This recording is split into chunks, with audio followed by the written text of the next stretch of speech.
Thank you for shopping this item from Fixture Displays. This is a 12-inch, 3-inch diameter tube.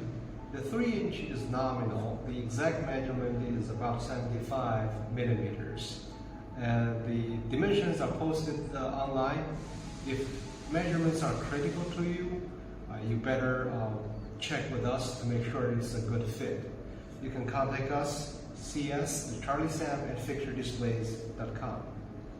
The wall thickness is 2 millimeters, and if you want to figure the inside diameter, you would take 4 out of the outside diameter, which is 75 minus 4, give you 71 millimeters.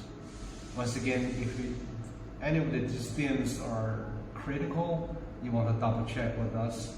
There is a manufacturing tolerance. This is mostly for DIY projects. If you need to be more precise, do let us know.